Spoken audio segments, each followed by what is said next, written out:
let's go ahead and call the Senate to order. The Sergeant at Arms will please secure the chamber doors. Members, please take your seats. Madam Clerk, please call the roll. Mr. President. Senators, please rise for the invocation.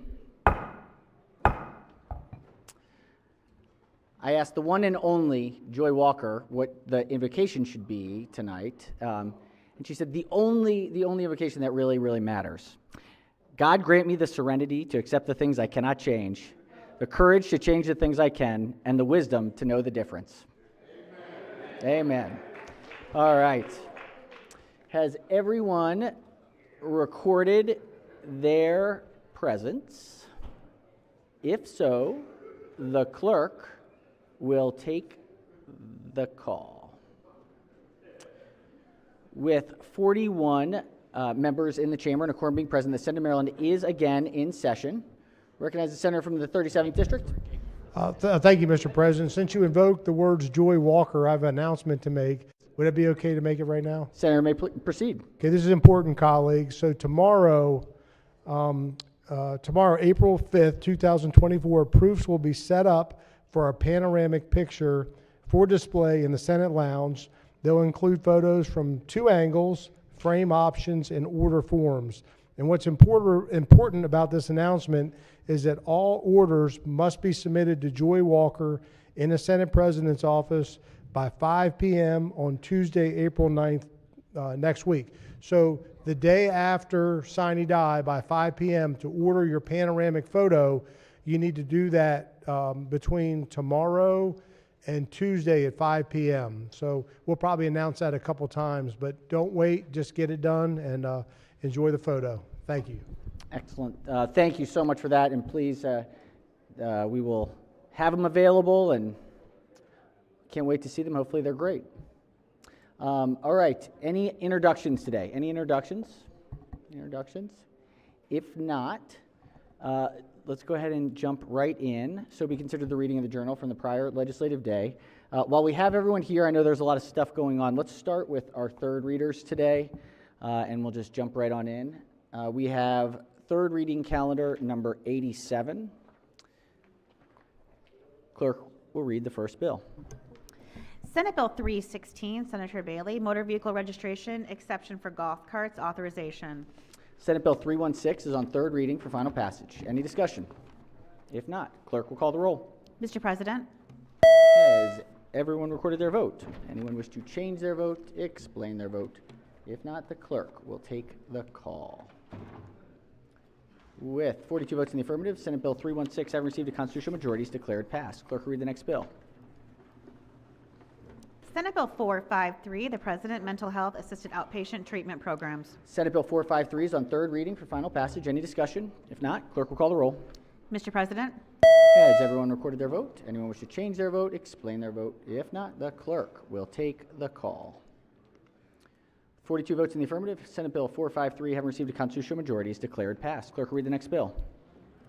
Senate Bill 456, Senator A. Washington, Alcoholic Beverages Retail Delivery Local Delivery Service Permit. Senate Bill 456 is on third reading for final passage. Any discussion? If not, clerk will call the roll. Mr. President. Has everyone recorded their vote? Anyone wish to change their vote, explain their vote? If not, the clerk will take the call. With 42 votes in the affirmative, Senate Bill 456 having received a constitutional majority is declared passed. Clerk will read the next bill. Senate Bill 1000, Senator Bidel, Maryland Health Care Commission, Nursing Home Acquisitions. Senate Bill 1000 is on third reading for final passage. Any discussion? If not, clerk will call the roll. Mr. President. Has everyone recorded their vote? Anyone wish to change their vote, explain their vote? If not, the clerk will take the call. With 44 votes in the affirmative, Senate Bill 1000 having received a constitutional majority is declared passed. Clerk will read the next bill. Senate Bill 1169, Senator Hershey, Real Estate Brokers, Commercial Transactions, Buyer's Rights. Senate Bill 1169 is on third reading for final passage. Any discussion? If not, clerk will call the roll. Mr. President. Has everyone recorded their vote? Anyone wish to change their vote, explain their vote? If not, the clerk will take the call. With 44 votes in the affirmative, Senate Bill 1169 having received a constitutional majority is declared passed. Let's go to Calendar 47, clerk will read the first bill. House Bill 108, Baltimore County Delegation, Baltimore County Board of Education, non-student member compensation and student member scholarships, alterations. House Bill 108 is on third reading for final passage. Any discussion? If not, clerk will call the roll. Mr. President, Has everyone recorded their vote? Anyone wish to change their vote? Explain their vote. If not, the clerk will take the call. 44 votes in the affirmative. House Bill 108, having received a constitutional majority, is declared passed. Clerk will read the next bill. House Bill 151, Delegate Patterson, Charles County Board of Education, vacancy procedures, timing, and video streaming and archiving. House Bill 151 is on third reading for final passage. Any discussion? If not, clerk will call the roll. Mr. President, Has everyone recorded their vote? Anyone wish to change their vote? Explain their vote. If not, the clerk will take the call. With 44 votes in the affirmative, House Bill 151, having received a constitutional majority, is declared passed. Clerk will read the next bill. House Bill 1139, Delegate Solomon, Growing Family Child Care Program, Pilot Program, Permanent Establishment. House Bill 1139 is on third reading for final passage. Any discussion? If not, the clerk will call the roll. Mr. President, Has everyone recorded their vote? Anyone wish to change their vote? Explain their vote. If not, the clerk will take the call. With 44 votes in the affirmative, House Bill 1139, having received a constitutional majority, is declared passed. Clerk will read the next bill. House Bill 1329, Delegate Attar, Division of Parole and Probation, Private Home Detention Monitoring, Earned Compliance Credits. House Bill 1329 is on third reading for final passage. Any discussion? If not, clerk will call the roll. Mr. President, Has everyone recorded their vote? Anyone wish to change their vote? Explain their vote. If not, the clerk will take the call. With 44 votes in the affirmative, House Bill 1329, having received a constitutional majority, is declared passed. Let's go to third reading calendar. Mr. President? Yes, Senator from the 27th. Like to be recorded in the green on Senate Bill 453. 453 in the green. Senator will get that vote form over to you. Any objections? Without objection, so ordered. All right, let's go to third reading calendar number 48. Clerk will read the first bill. House Bill 43, Delegate Stewart, Motor Vehicle Registration Exceptions for Golf Carts, authorization. House Bill 43 is on third reading for final passage. Any discussion? If not, clerk will call the roll. Mr. President, Has everyone recorded their vote? Anyone wish to change their vote? Explain their vote. If not, the clerk will take the call. With 44 votes in the affirmative, House Bill 43, having received a constitutional majority, is declared passed. Clerk will read the next bill. House Bill 92, Delegate Amprey, Resources and Education for All Prisons, REAP Act. House Bill 92 is on third reading for final passage. Any discussion?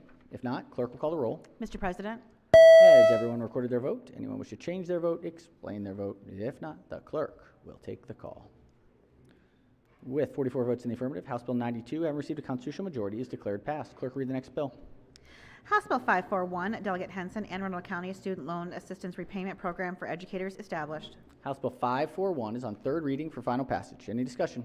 If not, clerk will call the roll. Mr. President, Has everyone recorded their vote? Anyone wish to change their vote? Explain their vote. If not, the clerk will take the call. With 43 votes in the affirmative, House Bill 541, having received a constitutional majority, is declared passed. Clerk will read the next bill. House Bill 814, the Speaker, Juvenile Law Reform. House Bill 814 is on third reading for final passage.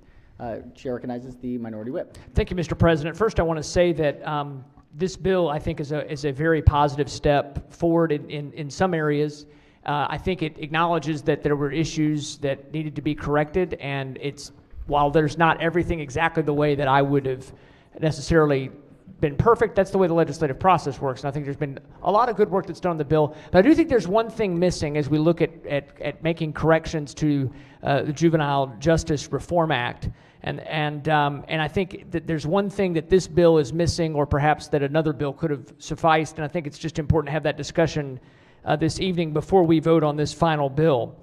And so what I've got with the amendment is we have an issue, and it's been documented repeatedly in the hearings this interim. In our communities, we've had this shared with each of us as senators. I know many of us that have been asking our local law enforcement, our local state's attorneys, and even many of our parents that we've talked with. There's an issue where law enforcement, when they have an opportunity to figure out what's happening in criminal criminal situations and in situations where they're trying to find answers to problems, they're not able to question children, juveniles, and I think all of us agree that a juvenile should not be questioned without an adult or an attorney present. But when a juvenile's parent or guardian is available, and many times these are situations where law enforcement is seeking to just find out information so they can get to the bottom of what's happening. I know there were some documented cases of some terrible situations that had happened in our state, including one that we've all been concerned about that happened last year, where if police could have simply, with the parents begging them and asking them to, been able to question a young person, they could have found information very quickly that would have allowed them to get to the bottom of what was happening, to apprehend suspects, and in some cases to actually avoid that young person being in the system or at the jail any longer than they had to be, at the police station any longer than they had to be. So what my amendment would do would just to be very simply make it clear that you cannot interrogate or question a juvenile unless they have legal representation there, of course, or if the child's parent, guardian, or custodian consents to the custodial interrogation of the child without the consultation of an attorney. And I think this is restoring an important element of parental rights, where if someone has a child that is in a situation that the police need to talk with them, a parent is in great position to be able to say, let's talk about it. And so I think this would be a great addition to this bill. And so I would move my amendment, Mr. President. Thank you. All right, Senator moves the amendment. Let's hear from the chair of the committee, and then followed by Senator from the 23rd District. Thank you, Mr. President. I'd urge the body to resist this amendment. We've litigated this issue on the floor and in the JPR and then also in the House committee. We have budget language that is going to go into place to educate our law enforcement officers on how to fully and respectfully implement this law, the Child Interrogation Protection Act. The right resides with the individual. The law that we passed last year, regardless of their age, the law that we passed last year ensures that happens. It is not an inhibitor for law enforcement to effectuate investigations and to maintain public safety. There are exigency exceptions to the bill or to the law, and the law obviously does not apply to something called an investigatory stop when you're looking to investigate a situation that criminal activity may be afoot. So I'd ask the body to resist the amendment. All right, on the amendment, recommend Senator from the 23rd District. Thank you, Mr. Chairman. I'd like to thank the maker of the amendment for this. You know, we pay a lot of lip service to whether or not parents can be held accountable, and to exclude them from a process which is the most vital time in a child's life when they get arrested just seems to be counterintuitive to that. So I'll be supporting this amendment. Thank you, Mr. President. All right, thank you. On the amendment, Chair recognizes Senator from District 6. Thank you, Mr. President. I've just seen just recently and how some of our local people here in the state of Maryland are saying now, we're going to make parents more accountable. And I think it's the right thing to do at times. When we see situations happen with our youth, our parents need to be a part of that, and they always should be a part of that. Without the parent, the kids are lost. They need to be guided in the right way. Who knows them best? The parent. I think this is a really good amendment, and I believe everybody should go agree to this amendment. Thank you, Mr. President. All right, thank you, Senator. Any further discussion on the amendment? If not, the clerk will call the roll. Mr. President? Has everyone recorded their vote? Anyone wish to change their vote? Explain their vote? Chair recognizes the President Pro Tem has 2 minutes to explain his vote. I agree that parents are important. There's just no question about it. But from what I understand, this is about maintaining the rights of all of us, including youngsters. And this is just there to make sure that they are protected, and I'm very proud to put up this red vote. Thank you, Senator. Chair recognizes Senator from the 38th District. Yes, to explain my vote, I just wanted to share with the body a perspective from Dr. Andrea Blake. She's the proud principal of Wycomico High School from Salisbury, and she just said, let us keep in mind from my perspective as a principal that the majority of victims of juvenile crime are in fact other juveniles when a crime is committed by a youth in our community and law enforcement is not able to immediately begin the questioning phase of investigation, youth perpetrators are bringing into our schools a sense of empowerment for their behaviors, while others in the school are feeling a sense of fear and concern for safety. And the principal asked me to share her views with you. That explains my green vote on this amendment. All right. Thank you, Senator. Recognize the senator from the 44th District has 2 minutes to explain his vote. Thank you very much. I believe my chairman did an excellent job to explaining why we should all put a red vote up for this.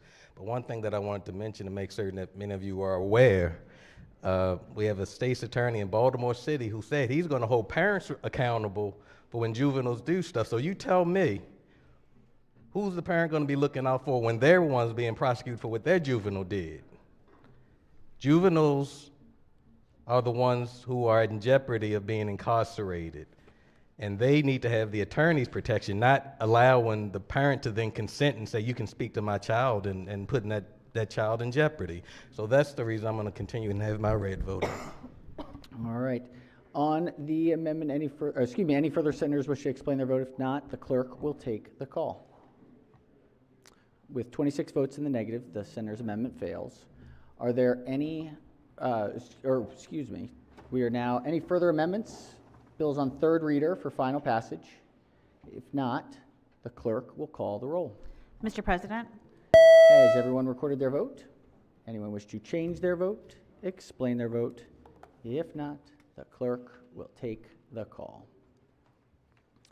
With 42 votes in the affirmative, House Bill 814, having received a constitutional majority, is declared passed. Clerk, read the next bill.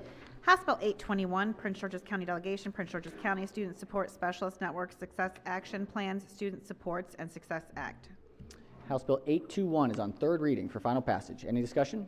If not, clerk will call the roll. Mr. President, Has everyone recorded their vote? Anyone wish to change their vote? Explain their vote? If not, the clerk will take the call. With 44 votes in the affirmative, House Bill 821, having received a constitutional majority, is declared passed. Clerk, read the next bill. House Bill 833, Delegate Williams, Parents and Substance Use Disorder Treatment, Children in Need of Assistance and Treatment Facilities.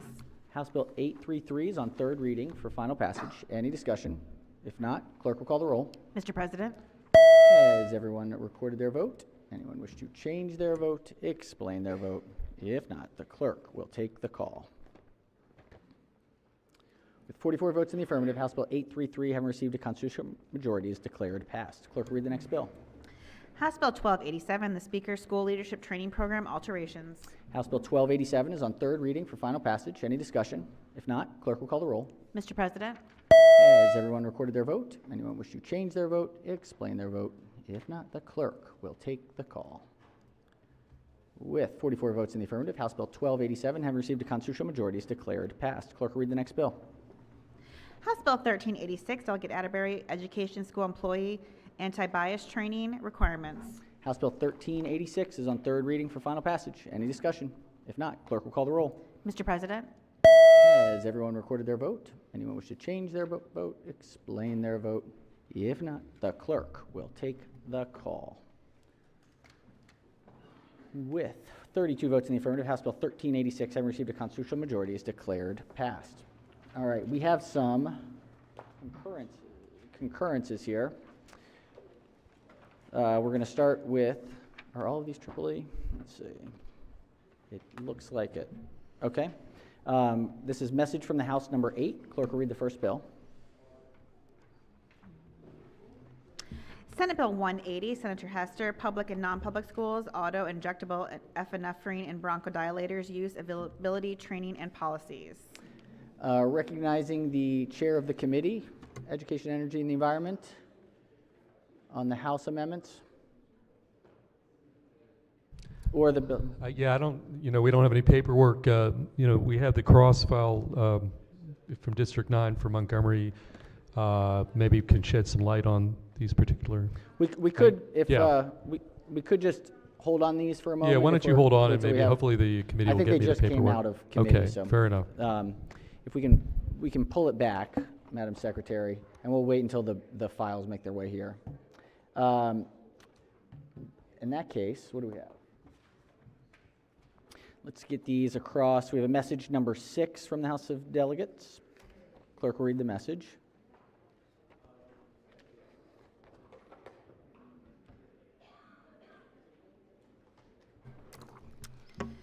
Message from the House of Delegates, number 6, Senate bills passed by yeas and nays. Senate Bill 32, Senator Majority Leader Bailey. moves that we consider the reading of the bills. We have another message from the House. This is number 35. Clerk will read the message. House Bill 96, Delegate T. Morgan, Health Newborn Screening Program, Implementation of Testing Rules. Okay. Let's see, let's go to budget and taxation. We have some second readers. Let's go to report number 31. Clerk will read the first bill. House Bill 186, Delegate Hartman, Eastern Shore Code Counties, Maximum Hotel Rental Tax Rate Alteration Favorable. Recognizing the chair of the committee as the floor leader. Thank you, Mr. President. House Bill 186 authorizing Eastern Shore Code Counties to increase the hotel rental rate from 5 to 6%, authorizes from 5 to 6%. There were no committee amendments. It was a unanimous vote out of committee. Move adoption of favorable committee report. Floor leader moves for the adoption of the favorable committee report. Any discussion? Any objections? Without objection, the favorable committee report is adopted. Are there any amendments to the bill or its title? Seeing none, House Bill 186 is hereby ordered passed for third reading. Clerk, read the next bill. House Bill 636, Allegheny County Delegation, Allegheny County Property Tax Credit, Evergreen Heritage Center, favorable. Allegheny County. Senator from District 2, maybe? Thank you, Mr. President. Correct. House Bill 636 is identical to Senate Bill 502, which passed the Senate unanimously. It authorizes, Allegheny County and municipalities in the county to grant a property tax credit for property that is owned by the Evergreen Heritage Center Foundation or Evergreen Heritage Center Holdings. There are no amendments. Move adoption of the committee report. Floor leader moves for the adoption of the favorable committee report. Any discussion? Any objections? Without objection, the favorable committee report is adopted. Are there any amendments to the bill or its title? Seeing none, House Bill 636 is hereby ordered passed for third reading. Clerk, read the next bill. House Bill 983, Delegate Gazone, State Personnel, Maryland Department of Health, pay rates, favorable with 2 amendments. Recognizing the senator from the 45th District as the floor leader. Thank you, Mr. President. House Bill 983, as amended, includes the Department of Health employees and bargaining unit G who classified as teachers or librarians in the requirements under the current law. There are 2 amendments, Mr. President. One makes technical amendments to the title, and number 2 strikes the provision inadvertently altering the compensation for certain MDH employees, which restores the fiscal impact to the real impact, which will be $100,000. Move adoption of the committee report, Mr. President. All right. The senator described the amendments. Sorry. 2. Okay, yes, sorry. All right, the floor leader moves for the adoption of the 2 committee amendments in the favorable committee report. On the amendments, any discussion? Any objections? Without objection, the 2 committee amendments are adopted. Question now is on the amended report. Any discussion? Any objections? Without objection, the amended report is adopted. Are there any further amendments to the bill or its title? Seeing none, House Bill 983 is hereby ordered passed for third reading. Let's go to the next budget and tax calendar. Report number 32.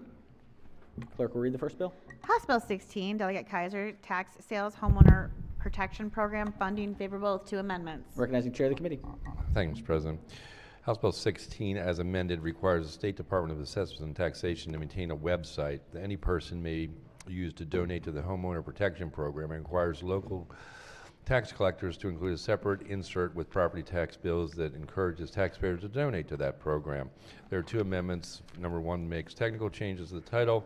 Number 2 strikes provisions requiring a fee for the issuance of a tax certificate. Move adoption of the committee report and amendments. All right, floor leader moves for the adoption of the 2 committee amendments in the favorable committee report. On the amendments, any discussion? Any objections? Without objection, the 2 committee amendments are adopted. Question now is on the amended report. Any discussion? Any objection? Without objection, the amended report is adopted. Are there any further amendments to the bill or its title? Seeing none, House Bill 16 is hereby ordered passed for third reading. Clerk, read the next bill. House Bill 507, Delegate Buckle, Allegheny, and Garrett Counties Property Tax Credit for Construction of Housing, favorable. Recognize the senator from District 2 as the floor leader. Thank you, Mr. President. House Bill 507 authorizes Allegheny and Garrett counties and municipalities within those counties to grant by law a property tax credit against the property tax imposed on eligible dwelling for up to 5 years if the dwelling meets specified requirements. There are no amendments. Please move the adoption of the committee report. All right, the floor leader moves for the adoption of the favorable committee report. Any discussion? Any objections? Without objection, the favorable committee report is adopted. Are there any amendments to the bill or its title? Seeing none, House Bill 507 is hereby ordered passed for third reading. Clerk, read the next bill. House Bill 1192, Delegate Feldmark, Video Lottery Employee License, Crimes of Moral Turpitude, Alterations, favorable to amendments. Recognize the chair of the committee. Thank you, Mr. President. House Bill 1192 exempts an applicant for a video lottery employee license from disqualification for conviction, active parole, or probation within the prior 7 years or current prosecution for any crimes involving moral turpitude under the laws of the United States or for any state if the conviction, active parole, probation, or prosecution involves nonviolent misdemeanor offense other than a crime involving gambling. The applicant will not be employed by the video lottery operation license in the operation of gaming or security, and the video lottery license operation license requests that the state Lottery and Gaming Commission issue the license. There are two amendments. Number one is technical, makes changes to the title, purpose, and function paragraph. Number two alters the definition of the term value as it relates to crimes involving theft to include the face value of a chip designated for in table games. This is actually kind of interesting. There are some, I guess, interpretations across the state about trying to convict someone for grabbing the plastic chips. We decided that we needed to actually say that they are of value to ensure that if someone does steal these things, that it is something that can be taken to conviction. Move adoption of two amendments and the favorable committee report. All right, floor leader moves to the adoption of the two committee amendments and the favorable committee report. On the amendments, any discussion? Any objections? Without objection, the two committee amendments are adopted. Question now is on the amended report. Any discussion? Any objection? Without objection, the favorable committee report as amended is adopted. Are there any further amendments to the bill or its title? Seeing none, House Bill 1192 is hereby ordered passed for third reading. All right, let's go to finance. Start with report number 65. It's a lot of reports, 65. Whew. Rocking and rolling. It's a lot of reports. Clerk will read the report. Sorry, report, there it is. Report of the Committee on Finance, report number 65, consent calendar number 22. Recognizing chair of the committee. Thank you, Mr. President. The House bills on this consent calendar have no amendments or cross-filed local or statewide alcohol bills that passed the Senate unanimously or local alcohol bills that passed the committee unanimously. All the local bills are supported by the relevant county seat delegations. I move the adoption of the favorable committee report. All right, the chair moves for the adoption of the favorable committee report for House bills on consent calendar number 22. Are there any bills that senators wish to take up separately? If not, are there any objections to the reports? Without objection, the favorable committee reports are adopted for bills on consent calendar 22, and the bills are ordered printed or passed for third reading. Let's go to report number 66. Clerk will read the calendar. Report of the Committee on Finance, report number 66, consent calendar 23. Recognizing chair of the committee. Thank you, Mr. President. The House bills on this consent calendar have no amendments or cross-filed local or statewide alcohol bills that passed the Senate unanimously or local alcohol bills that passed the committee unanimously. All the local bills are supported by the relevant county Senate delegations. I move the adoption of the favorable committee report. All right, floor leader moves for the adoption of the favorable committee report on the consent calendar 23. Are there any bills that senators wish to take up independently? If not, are there any objections to the reports? Without objection, the favorable reports for bills on consent calendar 23 are adopted, and the bills are ordered passed to third reading. Let's go to report number 67. Clerk will read the calendar. Report of the Committee on Finance, report number 67, consent calendar number 24.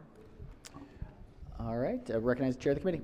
Last one, Mr. President, thank you. The House bills on this calendar have no amendments or cross-filed local or statewide alcohol bills that pass the Senate unanimously or local alcohol bills that pass the committee unanimously. All the local bills are supported by the relevant county Senate delegations.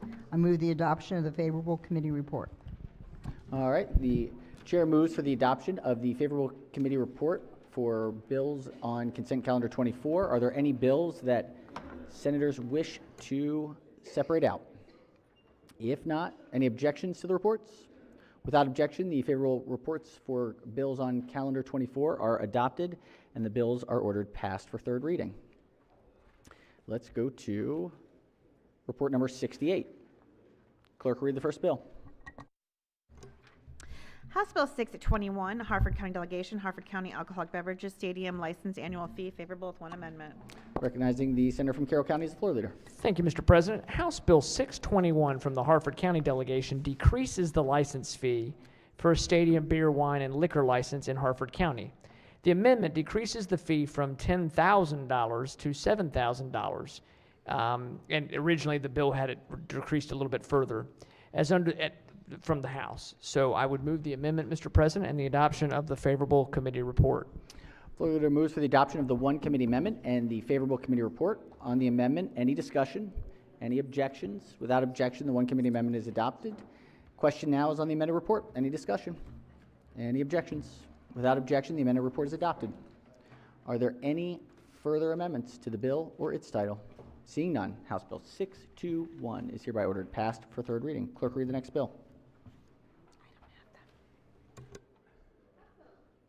House Bill 635, Harford County Delegation, Harford County Alcoholic Beverages Performing Arts Nonprofit Organization License, favorable with one amendment. Recognize the senator from Carroll County. Thank you, Mr. President. House Bill 635 is similar to Senate Bill 734, which passed the Senate, I believe, unanimously earlier this session. The bill establishes a performing arts nonprofit organization, beer, wine, and liquor license in Harford County. The Harford County Board of License Commissioners may issue the new license for use on the premises of a performing arts nonprofit organization. The amendment adds the executive director of the Alcohol, Tobacco, and Cannabis Commissions to certain provisions that relate to record keeping and reporting requirements. So, Mr. President, I would move the amendment and adoption of the favorable committee report. Floor leader moves for the adoption of the one committee amendment and the favorable committee report. On the amendment, any discussion? Any objections? Without objection, the one committee amendment is adopted. Question now is on the amended report. Any discussion? Any objections? Without objection, the amended report is adopted. Are there any further amendments to the bill or its title? Seeing none, House Bill 635 is ordered passed for third reading. Clerk, read the next bill.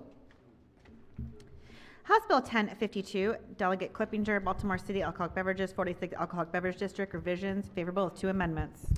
Recognize the senator from 40th District as floor leader. Thank you, Mr. President. This is that one alcoholic beverage bill we're intrigued by every year. House Bill 1052 is similar to Senate Bill 1100, which passed the Senate earlier this session. This bill allows for the transfer of 2 liquor licenses that are within 300 feet of a place of worship or school or specified areas in the 46th Alcoholic Beverage District in Baltimore City. The bill also allows the board to waive the requirement that a Class D beer, wine, and liquor license holder operating a restaurant not have a dining room adjacent to a bar in order to remain open after the closing hour for that class of license. In addition, the bill revives a Class BD7 license issued for the premises near O'Donnell Square and Canton for the purpose of completing the transfer at this location.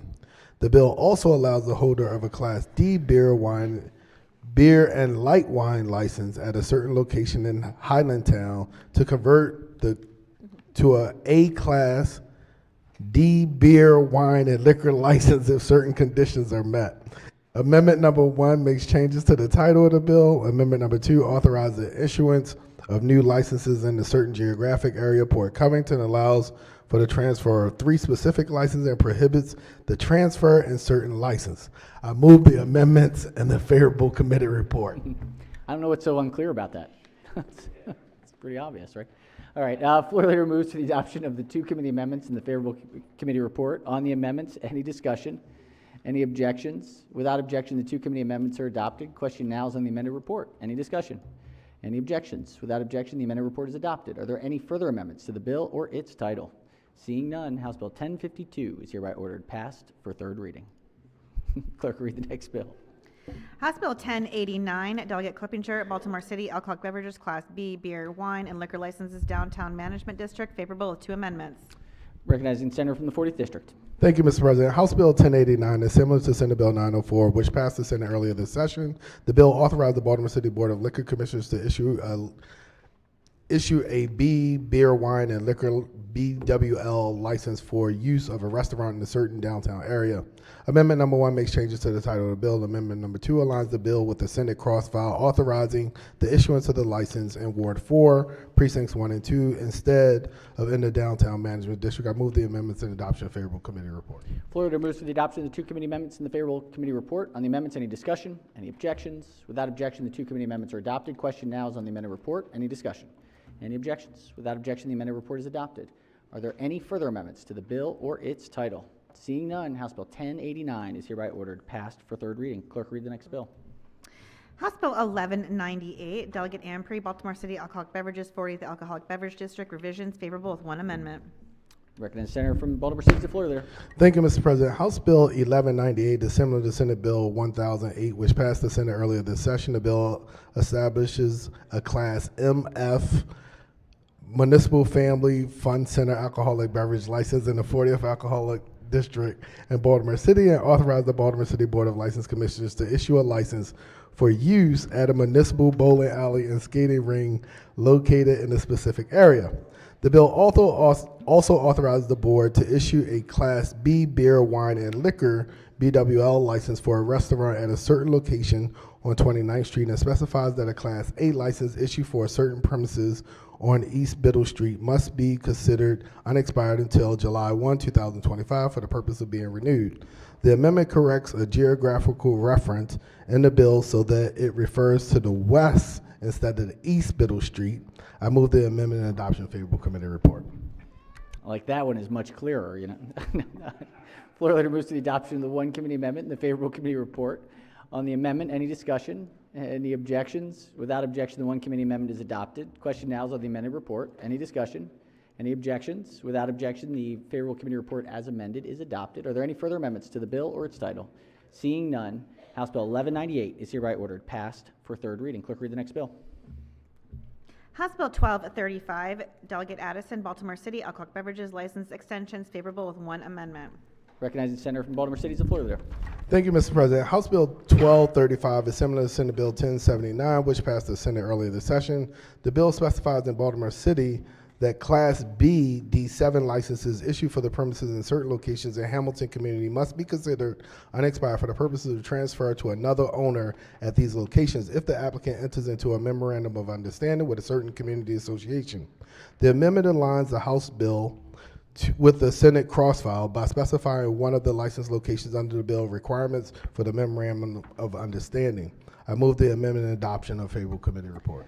Floor leader moves for the adoption of the 1 committee amendment and the favorable committee report. On the amendment, any discussion? Any objections? Without objection, the 1 committee amendment is adopted. Question now on the amended report. Any discussion? Any objections? Without objection, the amended report is adopted. Are there any further amendments to the bill or its title? Seeing none, House Bill 1235 is hereby ordered passed for third reading. Let's go to Report 69. Clerk will read the first bill. House Bill 307, Prince George's County Delegation, Prince George's County, alcoholic beverage license, nonprofit organizations, favorable with 1 amendment. Recognizing Senator from the 22nd. Thank you, Mr. President. This bill is a local Prince George's County delegation bill. It's similar to the Senate Bill 9, which passed unanimously here in the Senate. The bill authorizes the Prince George's County Board of License Commissioners to issue a Class C fraternal soror service organization beer, wine, and liquor license for use by an independent nonprofit nationwide fraternal or soror organization. The amendment conforms the bill to Senate Bill 9. I move the amendment and the adoption of the favorable committee report. Floor leader moves for the adoption of the one committee amendment and the favorable committee report. On the amendment, any discussion?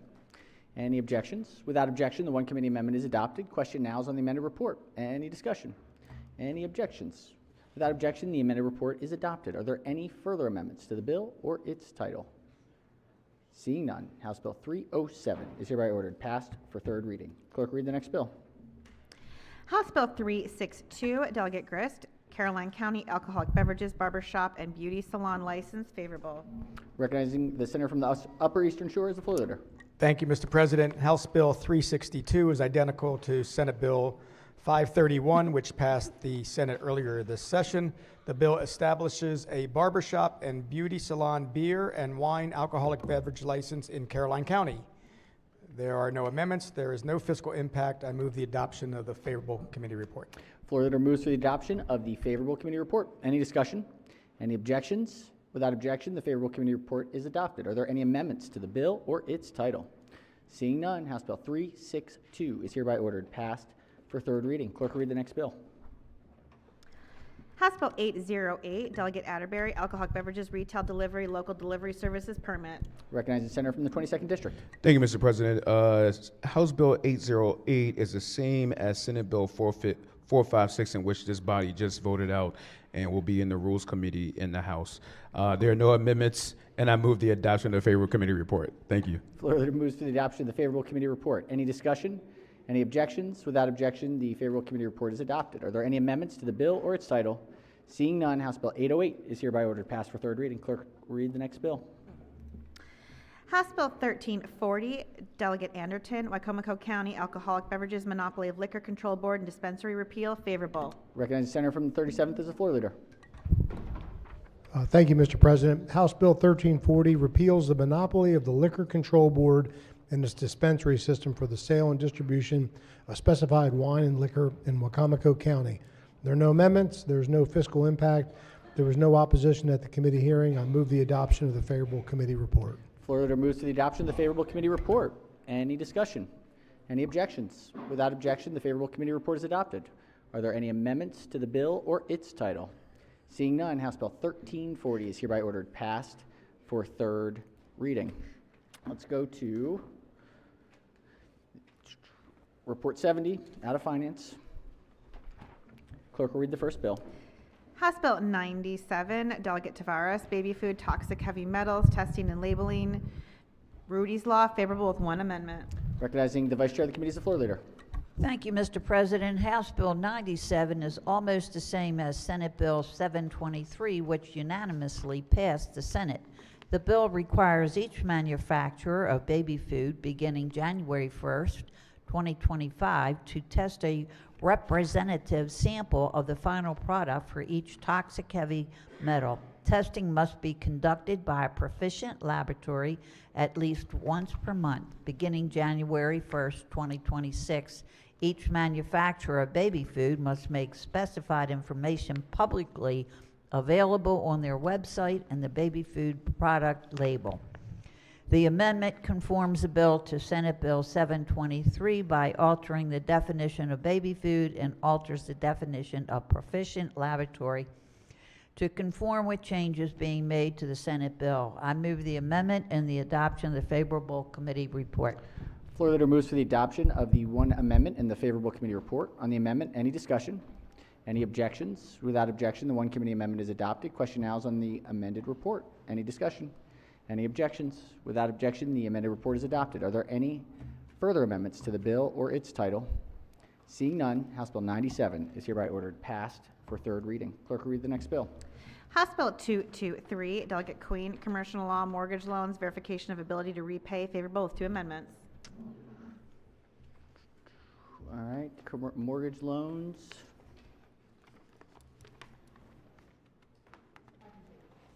Oh, all right, recognize the senator from the 40th District as the floor leader. No?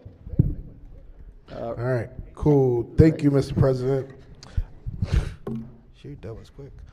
Oh, HB 223 exempts mortgage loans by community development financial institutions from statutory requirements to verify a borrower's ability to repay the loan. Amendment number 1 makes changes to the purpose paragraph. Amendment number 2 applies the exemption in the bill to the interest and usury statute to the commercial law article, an additional subtitle that governs mortgage loans. There is no fiscal impact. There was no opposition at the committee hearing. I move the amendments in the favorable committee report. All right, floor leader moves for the adoption of the 2 committee amendments in the favorable committee report. On the amendment, any discussion? Any objection? Without objection, oh yes, recognize the senator from the 44th district. Thank you very much. I just had a couple of questions for the floor leader. Will the floor leader yield? Senator may proceed. Thank you very much. I was looking at the Attorney General's letter, which was in opposition, and it said that House Bill 223 would further expand this. Well, let me start over. So under commercial law, section 12-1029, mortgage lenders issuing loans with government guarantees and or refinancing certain mortgage loans are excused from conducting reviews of the borrower's ability to repay. That's correct? Correct. And under this law, it would further expand this borrower's ability to repay verification exemption to CDFIs? Correct. So, correct.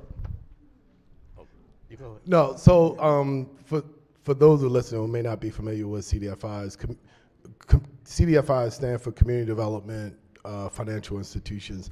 These are financial institutions are typically mission-based financial institutions that assist individuals that, whereas the traditional financial institution of banks that are mostly oftentimes beholden to their stakeholders would not borrow in these situations. Previously, in the previous session, we gave the authority for many of the the regular financial institutions to have this flexibility, and we're just extending the same privilege to the CDFIs. So according to their testimony, they said loosening the carefully created guardrails of verifying a borrower's ability to repay could subject underserved borrowers to a deceptive, unfair, and abusive practices of being targeted with and provided mortgage loans that they cannot afford. Was this by any chance addressed in any of these amendments? Absolutely, it was considered. There's a lot of information that's still being requested of these borrowers, but oftentimes, and especially with CDFIs, unlike the traditional financial institution, which oftentimes have all the other wraparound services to service underserved communities. I think I think it was in the committee's judgment that the CDFIs are better equipped to have all of the information and make the right decision. Oftentimes, and essentially, what the only piece of information that's being excluded in making these determinations is someone's credit report. And oftentimes, the credit report isn't a complete picture of the person when they're making these applications. And the final question that I had, according, again, looking at their testimony, says that no, and I'm asking for confirmation, that no CDFIs here in the state of Maryland requested this exemption. Is that correct? That may be correct, yes. All right. Thank you very much. Thank you. All right, on the amendments, Chair recognizes Senator from District 3. Thank you very much, Mr. President. I have a couple of questions Senator, may about proceed. this. I'm concerned about an individual who might be in a situation whereby this could force them into bankruptcy. So particularly the deep subprime. So if we don't know their debt burden and we don't know their income and we don't know their credit rating, because those are typically the 3 factors that credit decisions are made, how do you make the loan? And isn't it almost a disservice if you're approving someone that really doesn't have the ability to pay the loan? The programs are typically very cautious in who they actually qualify, and we have the information that there's a very small default rate. Thank you. All right. Recognize the senator from the 43rd District. Thank you. So again, I thank you for, I didn't pay attention to this, and I was looking at the Attorney General's letter, and we had a, huge tax foreclosure, home foreclosure problem, and it ended up actually costing the state of Maryland money in having to bail people out and create a lot of programs. If the company isn't in Maryland, why would we change Maryland law to accommodate, if no one in Maryland requested this? Like, why are we doing it? I just need to know. Yeah, this law simply aligns it with federal regulations. I'm aware of several CDFIs. I'm not sure if you're familiar. Right. Harbor Bank has a CDFI. Right. There's also a CDFI, my apologies, and the Baltimore Lending Corporation, which, and the significant thing about this, they're in communities where traditional banks are very, very hesitant to borrow into individuals, and the supportive services that they have available to individuals are often the type of supports that individuals need to make sure that they're successful in their borrowing. I do understand.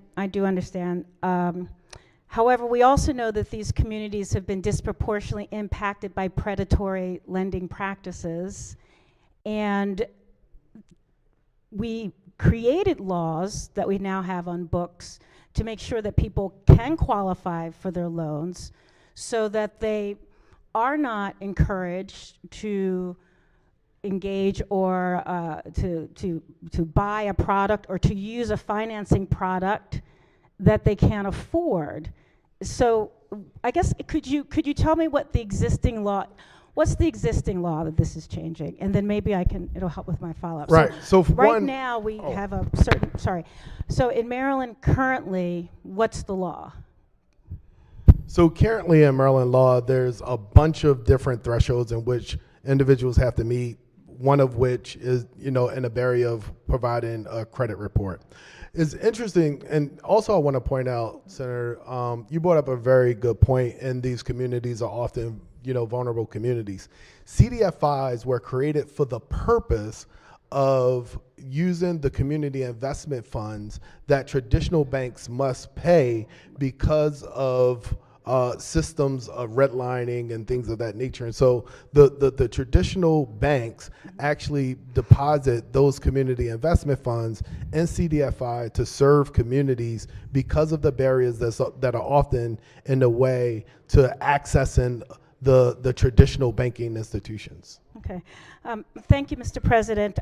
I guess I would like us to continue the conversation because if our Attorney General is raising a concern about deceptive and unfair practices, and we are getting rid of or we're removing a law that we've had on the books that was designed for protection of our constituents, I think it's something we should consider more closely. But thank you. All right. Question remains on the two committee amendments. Any discussion? Further discussion? Any objection to the committee amendments? Without objection, the two committee amendments are adopted. Question now is on. Oh, I'm sorry. All right. Recognize the senator from the 42nd District. Mr. President, when I was practicing law actively, I was involved in representing banks. This is an interesting bill. I'd like to take a longer look at it. I'm asking for the courtesy of it being special ordered overnight so I could review it and then consider it tomorrow morning. All right. As senators move to special order the bill to the appropriate time tomorrow, any objections? Without objection, the bill will be special ordered to the appropriate time tomorrow. All right. Clerk will read the next bill. House Bill 250, Chair Economic Matters Committee, Financial Institutions, Third-Party Service Providers, Examinations, favorable with two amendments. All right. Let's see. Senator from District 40. Are we? Nope. Chair of the committee. Mr. President, we're talking about that bill. This is House Bill 250. 250 is a departmental bill authorizes the Office of Financial Regulation to examine a third-party service provider as to services and activities performed on behalf of an entity licensed or chartered by the Office of Financial Regulation within the Maryland Department of Labor. Examples of third-party service providers include data processing services, activities that support financial services, and internet-related services. The bill authorizes the Commissioner of Financial Regulation to take enforcement action against a third-party service provider who refuses to submit or to an examination or refuses to pay a fee for the cost of the examination or engages in activities the Commissioner deems unsafe or unsound. Amendment 1 alters the definition of a third-party service provider. Amendment 2 clarifies the examination authority of the Commissioner, requires the Commissioner to notify the licensed entity of any exam of a third-party service provider, and specifies when and how the Commissioner can get information about the third-party service provider. The amendment also specifies that the Commissioner may examine an officer, director, or employee of the third-party service provider as appropriate. I move the amendments and the adoption of the favorable committee report. Floor leader moves to the adoption of the 2 committee amendments and the favorable committee report. On the amendments, any discussion? Any objections? Without objection, the 2 committee amendments are adopted. Question now is on the amended report. Any discussion? Any objections? Without objection, the amended report is adopted. Are there any further amendments to the bill or its title? Seeing none, House Bill 250 is hereby ordered passed for third reading. Clerk, read the next bill. House Bill 567, Delegate Love, Maryland Online Data Privacy Act of 2024, favorable with 8 amendments. Tiny little bill.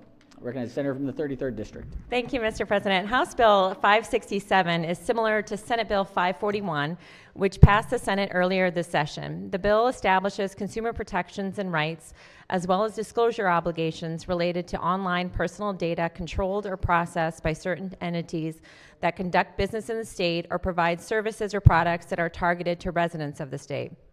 The consumer rights under the bill include a right to confirm whether their personal data is being processed, and if so, a right to access the data, correct inaccuracies, and require a controller to delete the data. A consumer also has the right to opt out of the processing of personal data for purposes of targeted advertising, the sale of personal data, and certain profiling activities. The bill prohibits certain activities by business entities that control online consumer personal data. Among other protections, a controller may not process personal data for a purpose that is neither reasonably necessary to nor compatible with the disclosed purposes for which the data is processed, unless the controller obtains the consumer's consent. There are special protections for sensitive data, such as consumer health data and personal data of consumers who are children. Amendments 1 through 3 make a change to the title of the bill and alter definitions in the bill and the entities and information exempted from the bill. Amendments 4 and 5 strike a notice requirement on controllers, strike a prohibition on the collection of personal data for the sole purpose of content personalization or marketing without consumer consent, and apply certain prohibitions or requirements to controllers only instead of to both controllers and processors. Amendment 6 alters limitations on the offering of loyalty and rewards programs so they may be offered if the sale of personal data is not a condition of participation in the program. The amendment also enhances disclosure requirements regarding the sale or sharing of personal data with third parties. Amendments 7 and 8 alter certain liability protections to controllers and processors from independent conduct of processors or third-party controllers and establish a right to cure for a violation that occurs during the initial 18 months the bill is in effect and delay by 1 year the effective date of the bill. I move the amendments and the adoption of the favorable committee report. Floor leader moves to the adoption of the 8 committee amendments and the favorable committee report. On the amendments, Chair recognizes Senator from District 7. Thank you, Mr. President. I'll just be quick. I've seen some ads from, I guess, the Maryland Tech Council against, is this the bill? This would be the one. But I would say I've seen those same ads, and they're suggesting that somehow small businesses would be affected. If you actually look at who this bill would apply to, you'd have to be controlling the data of a lot of consumers for this to be applicable to. Okay, I'll go back and watch those ads again. Thanks. All right. Thank you. Okay. All right. Any further discussion of the amendments? Without objection, or any objections to the amendments? Without objection, the 8 committee amendments are adopted. Question now is on the amended report. Any discussion? Any objections? Without objection, the amended report is adopted. Are there any further amendments to the bill or its title? Seeing none, House Bill 567 is hereby ordered passed for third reading. Clerk will read the next bill. House Bill 1023, Prince George's County Delegation and Montgomery County Delegation, Prince George's County and Montgomery County, the Washington Suburban Transit Commission Reform Act, favorable. Recognize the senator from the 22nd District as the floor leader. Thank you, Mr. President. This bill makes changes related to the Washington Suburban Transit Commission. The bill repeals the authority of the governing bodies of Montgomery and Prince George's counties to review and approve the contracts and agreements entered into by the commission. The bill also authorizes the Washington Suburban Transit Commission that serves on the Washington Metropolitan Area Transit Authority Board of Directors to be reappointed to the board, and authorizes our Secretary of Transportation designee to attend meetings on behalf of the Secretary. There are no amendments and there's no opposition. We move the favorable committee report. Floor leader moves for the adoption of the favorable committee report. Any discussion? Any objections? Without objection, the favorable committee report is adopted. Are there any amendments to the bill or its title? Seeing none, House Bill 1023 is hereby ordered passed for third reading. Clerk, read the next bill. House Bill 1122, Delegate Kerr, Maryland Healthcare Commission Nursing Homes Acquisitions, favorable with one amendment. Recognizing chair of the committee. Thank you, Mr. President. House Bill 1122 should sound familiar. We heard the Senate cross-file earlier today, Senate Bill 1000, which is currently under consideration. The bill requires a person to submit a request for acquisition to the Maryland Healthcare Commission. The executive director of the commission must review a completed request for acquisition in order to approve the acquisition with conditions, deny the acquisition, or refer the request for acquisition to the commission for a final decision. The amendment is corrective and clarifying. I move the amendment and the adoption of the favorable committee report. Floor leader moves for the adoption of the one committee amendment and the favorable committee report. Any discussion? Any objections? Without objection, the one committee amendment is adopted. Question now is on the amended report. Any discussion? Any objections? Without objection, the amended report is adopted. Are there any further amendments to the bill or its title? Seeing none, House Bill 1122 is hereby ordered passed for third reading. Clerk will read the next bill. That's not possible because there isn't one. Let's go to report number 71. Clerk will read the first bill. House Bill 358, Prince George's County Delegation, Prince George's County Workroom on Health and Wellness, favorable with one amendment. Recognize the senator from the 22nd. Thank you, Mr. President. This bill is identical to House Bill 358, in which we passed here earlier this session. The bill established a work group on health and wellness in Prince George's County. There's just one amendment that aligns it to the Senate bill, and I move the adoption of the amendment and the favorable committee report. Floor leader moves for the adoption of the one committee amendment and the favorable committee report. On the amendment, any discussion? Any objections? Without objection, the one committee amendment is adopted. Question now is on the amended report. Any discussion? Any objections? Without objection, the amended report is adopted. Are there any further amendments to the bill or its title? Seeing none, House Bill 358 is hereby ordered passed for third reading. Clerk, read the next bill. House Bill 576, the Speaker, Mental Health Emergency Evaluation and Voluntary Admissions Procedures, Assisted Outpatient Treatment Programs, favorable with two amendments. Recognize the chair of the committee. Thank you, Mr. President. As amended, House Bill 576 is identical to the Senate bill that was on second reader earlier today. That's Senate Bill 453. This administration bill authorizes a county to establish an assisted outpatient treatment, AOT, program, and alternatively requires the Department of Health to establish an AOT program in a county that does not elect to establish one. The director of a specified mental health program or any individual who is at least 18 and has a legitimate interest in the welfare of a respondent may petition a circuit court for assisted outpatient treatment. A respondent is entitled to representation, including representation by the Office of the Public Defender if qualified, at all stages of the proceedings. If the court finds by clear and convincing evidence that the respondent meets the criteria for AOT, the court must order the respondent to comply with AOT for up to 1 year. The Behavioral Health Administration must submit a specified annual report. The bill takes effect July 1. Amendment 1 strikes the bill provisions related to emergency evaluation, establishes additional protections for respondents, establishes minimum requirements for care coordination teams, alters provisions related to the filing of certain motions, expands the required contents of the annual report, and sunsets the bill in 2030. I move the amendments and the adoption of the favorable committee report. All right, floor leader moves to the adoption of the two committee amendments and the favorable committee report. On the amendments, any discussion? Any objections? Without objection, the two committee amendments are adopted. Question now is on the amended report. Any discussion? Any objections? Without objection, the amended report is adopted. Are there any further amendments to the bill or its title? Seeing none, House Bill 576 is hereby ordered passed for third reading. Clerk will read the next bill. House Bill 897, Baltimore City Delegation, Baltimore Convention Tourism Redevelopment Operating Organization Task Force, favorable of 2 amendments. Recognizing the senator from Baltimore City is the floor leader. Thank you, Mr. President. As amended, House Bill 897 is identical to Senate Bill 896, which passed the Senate unanimously earlier this session.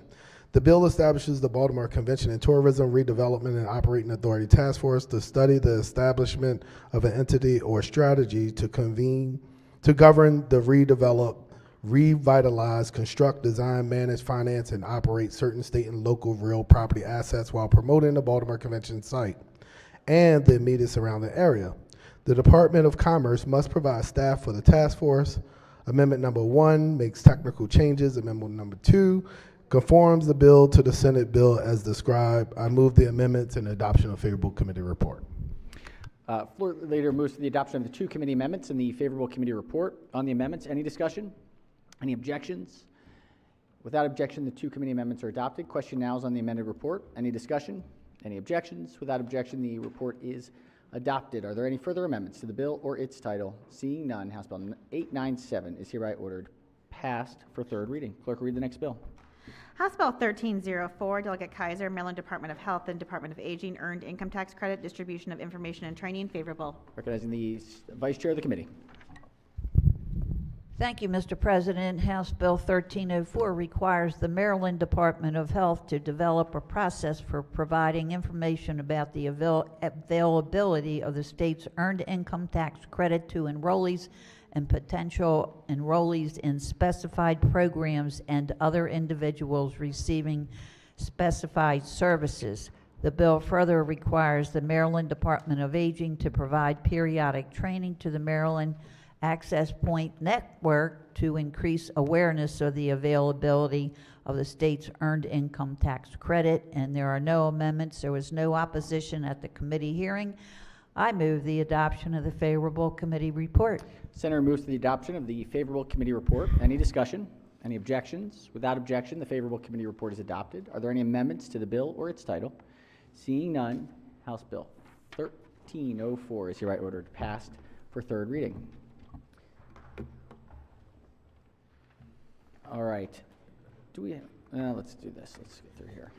We've got Education, Energy, and the Environment, report number 55. Clerk will read the first bill. House Bill 233, Chair, Environment and Transportation Committee, Chesapeake and Atlantic Coastal Bays Critical Area Protection Program, Climate Equity and Administrative Provisions, favorable of 2 amendments. Triple E, critical areas.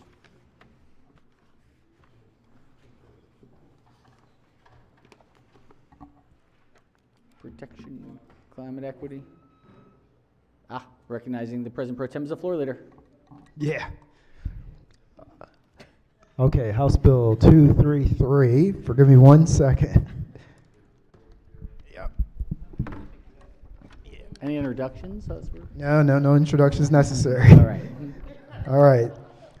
This departmental bill modifies the Chesapeake and Atlantic Coastal Bays Critical Area Protection Program to incorporate climate resilience, environmental justice, and equity measures. The bill also extends the requirement that critical area maps be updated on a regular interval and makes various technical conforming and administrative changes.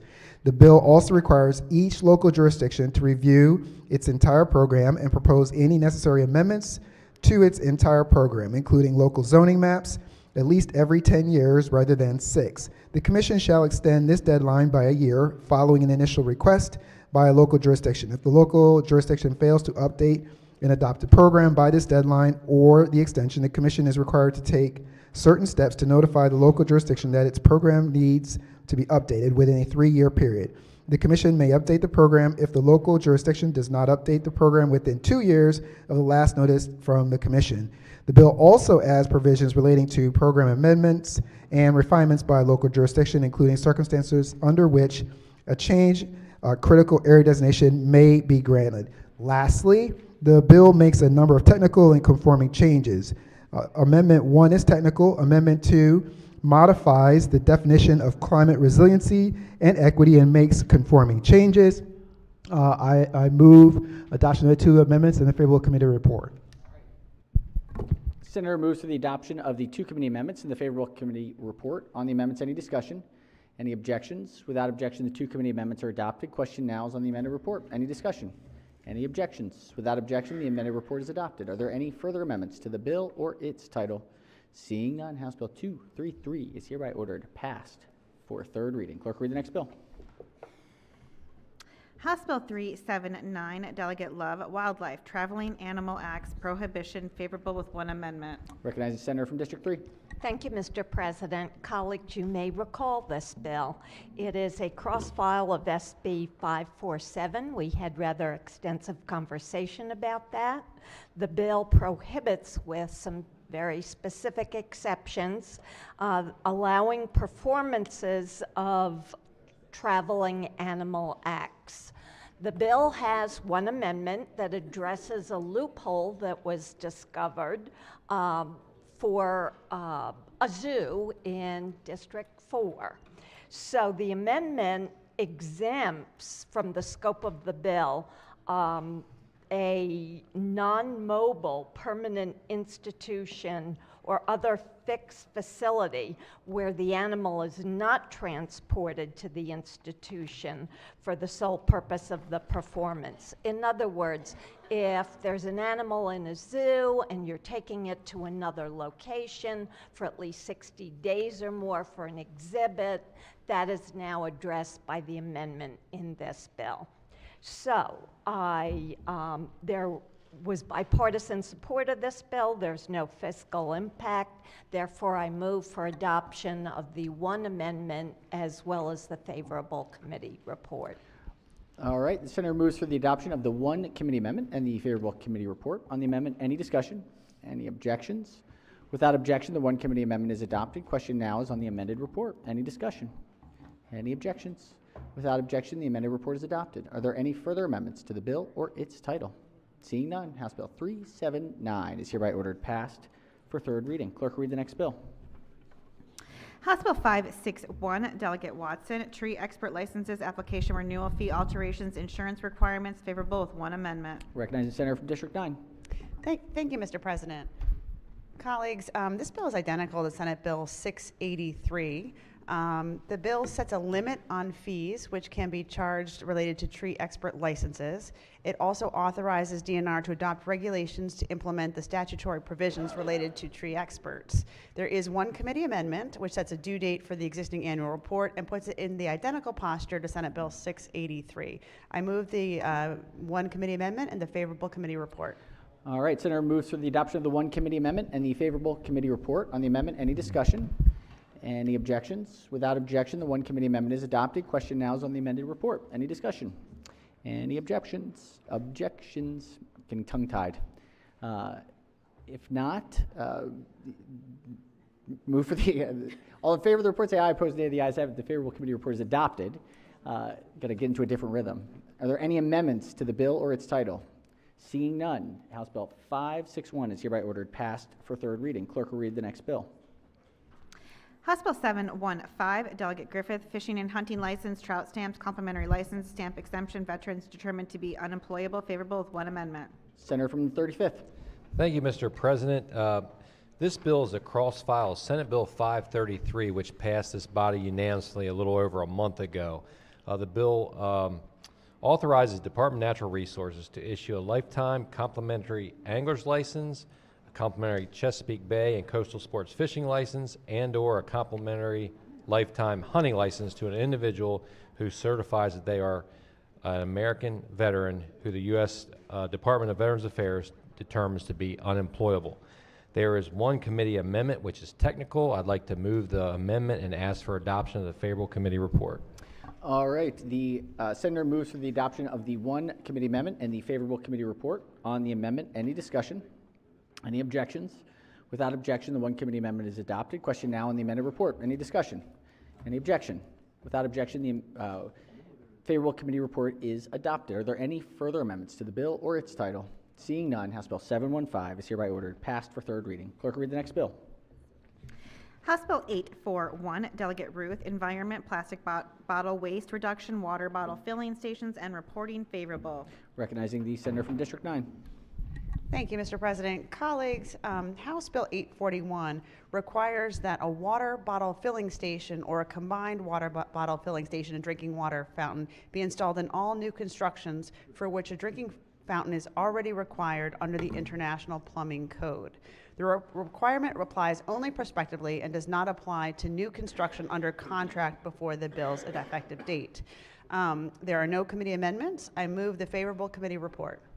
All right, the floor leader moves to the adoption of the favorable committee report. Recognize the minority leader. Thank you, Mr. President. Just a quick couple questions for the floor leader, if she wouldn't mind yield. Senator may proceed. Just looking at this, I know it's written under the environmental code, but is this just state-owned buildings, or is this all private real estate as well, too?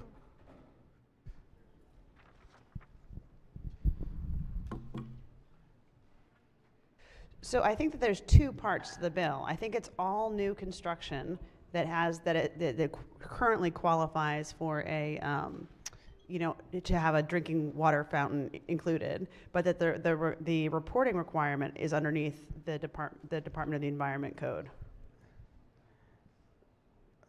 Okay, so for any new construction where a water fountain is required, they now have to put in this water bottle filling station or a combined water bottle filling station and drinking fountain, correct? That is correct. And, okay, so it's not just state properties.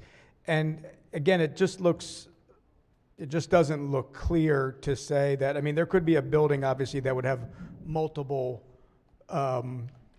drinking fountains. So does that mean, for instance, if you had a 5-story building and on each floor there was a drinking station, a water fountain, would each of those water fountains now have to become this water bottle filling station? Or is it just, because it says a, and I guess that means singular, a water bottle filling station shall be installed. So I just was wondering if there was any clarification of that.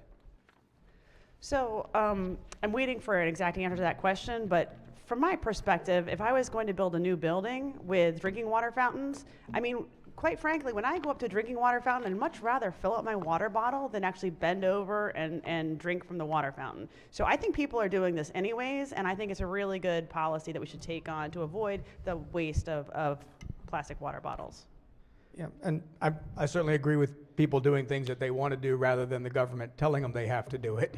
But I was just concerned, again, if this is, because this is, again, any type of new construction, it is, I would imagine, additional cost than just a drinking fountain. Obviously, they're still going to need the drinking fountain because not everybody's going to be able to bring their plastic water bottle up and get it filled up again, those of us that use them multiple times. So I just wasn't sure, again, if this was one on every single level of a building, or if you think just one within a new construction would accommodate this.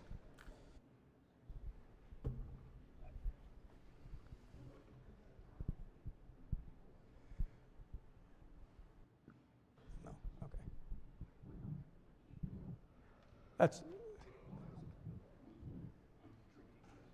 It applies if the building has more than 3 drinking fountains.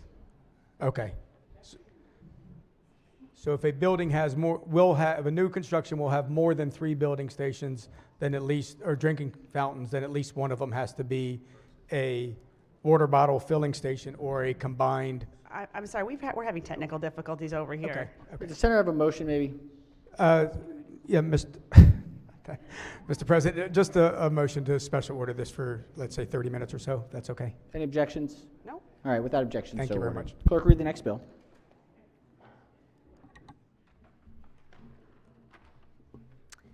House Bill 990, Delegate Stein, Environment, Greenhouse Gas Emissions Reductions, Manufacture, favorable with 1 amendment. Recognizing the vice chair of the committee. Thank you, Mr. President.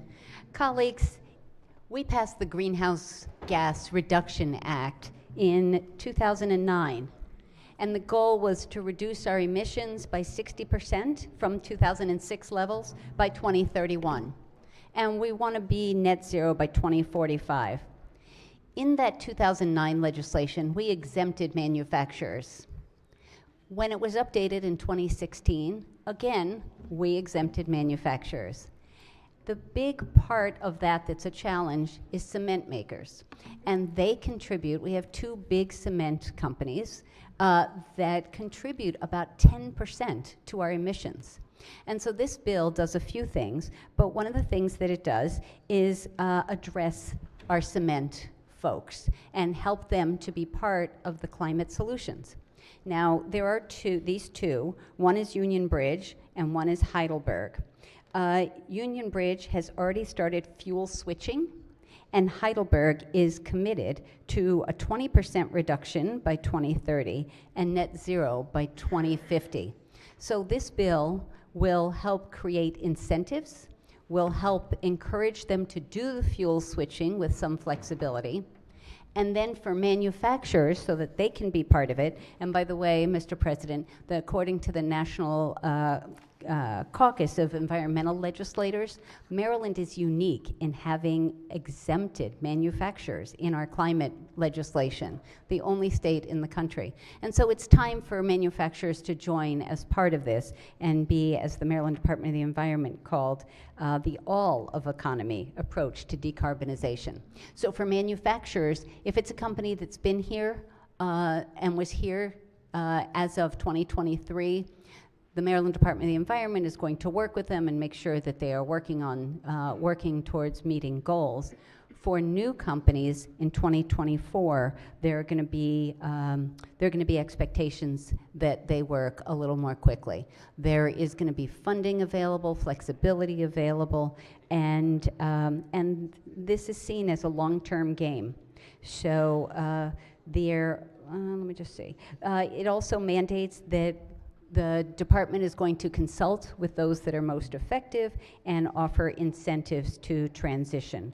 I want to close, Mr. President, with reading from the favorable testimony from Heidelberg, which is in Hagerstown, I believe, and they wrote, "We believe the bill as amended is a thoughtful and collaborative approach." The person talks about how from 1990 to 2021, they reduced their net carbon dioxide emissions by 25%. And since then, compared to the base year of 1990, they have ultimately reduced 50%. I'm just skipping through just two more sentences. This is a critical first step. We are committed to making further changes to reduce carbon emissions in the state, and Heidelberg Materials is very proud to endorse the legislation, and they call themselves an innovative leader in sustainability. So this is consensus legislation. There was one amendment that I've already described. I'd like to move adoption of one committee amendment and the favorable committee report. All right, the senator moves for the adoption of the one committee amendment and the favorable committee report. On the amendment, chair recognizes the minority whip. Thank you, Mr. President. I wonder if I could ask the floor leader to yield for questioning. Senator may of course proceed.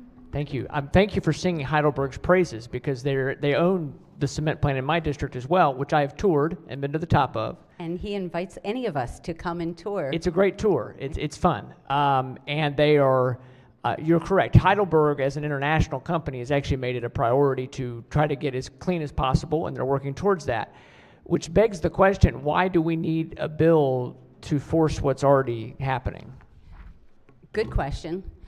Because right now, as I said, in 2009 and in 2016, our legislation, the Greenhouse Gas Reduction Act, specifically exempted manufacturers from covering in meeting the standards. And so this takes them out of the exemption and says, no, you need to be playing in the sandbox with everybody else. And manufacturers, some of them have already started moving, as Heidelberg is, and so we want to encourage that, incentivize that, maybe provide some subsidies if it's expensive to make the shift, but cement folks and other manufacturers need to be part of the solution. Thank you. How is the legislation incentivizing? What are the incentives? It encourages the Maryland Department of the Environment to create it. It doesn't dictate exactly what it is. So it gives them some flexibility to reward them for moving to, for example, I mean, I know the Lehigh Cement plant in Union Bridge has worked very closely with MDE over the years to figure out how to balance. There are times when their emissions are a little higher and other times when they're not, and they try to balance that. So I assume it would be latitude for different things that they need to do to be more flexible. That's one of the options. That's correct. This talks about going, is this only going to affect cement plants or is it going to affect all manufacturers? The latter. So It separates them. So cement is a big part of the problem. Again, 10% of our greenhouse gases come from cement. But we need cements, obviously, for our sidewalks. And so we don't want to have huge bump ups in the cost, but we do need to make sure that they are becoming greener. And again, both of these companies, Union Bridge, I'm going to give them a shout out again because they deserve it. Union Bridge and Heidelberg have already started the process of becoming greener. So good for them, and we will be recognizing and encouraging that. That's great. Other types of manufacturer that might be caught in this bill. I didn't see any testimony from any other manufacturing, but I did not look at the entire list. I did look at the entire list. Are they good Senator. with this? Have they? Yeah, So- go ahead. Sorry, no organizations, no companies came in against the bill. Some individuals that we see regularly who come in and just submit unfavorable testimony submitted on this, but in general, this was seen, especially as amended, as a consensus and reasonable bill. Great. Just a final question, I guess, or comment, maybe, but I guess it is a question.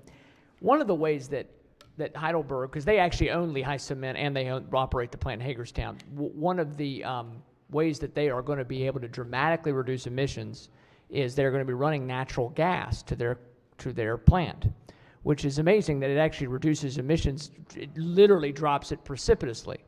So is that something that can be encouraged and incentivized with other coal-fired and burning operations and other manufacturing companies? So currently, and part of the problem and why the cement companies are 10% of our problem here, of our greenhouse gases, is that they use coal, and they are the biggest users of coal. And as everyone in this body surely knows, we're all trying to get off of coal and go on to greener sources of energy. So again, this bill is not prescriptive. It just says that the Department of the Environment should offer incentives, should consult, should encourage, should help folks transition. So I can't speak to natural gas versus others, but certainly getting cement companies and others away from coal towards greener energies, and it's a process that has already started. Thank you. And can I ask one final question? Just when the floor, sorry, Mr. President, we discussed 10%. What 10% of greenhouse gases in the state? Correct. We measure that how? There was a study that quoted it. There was a 2020 report by it was a University of Maryland council. I can get you the specific name if you want me to flip through the pages. I would actually love to see that report, and we certainly don't want to take the body's time for you to find it. It's no problem. I wasn't trying to play gotcha. I was just curious how we're measuring percentages of greenhouse gas in a state that is a very tiny part of the eastern seaboard and not a lot of land mass. Stuff shifts through here pretty quickly. It's pretty difficult, I would think, to identify how much is causing greenhouse gases in just our little sliver of the East Coast. But I appreciate the answers to the question. I actually really would like to see the study, but I'm not trying to hold everybody up. Yep. I was hoping to find it really fast in the U.S. Climate Alliance.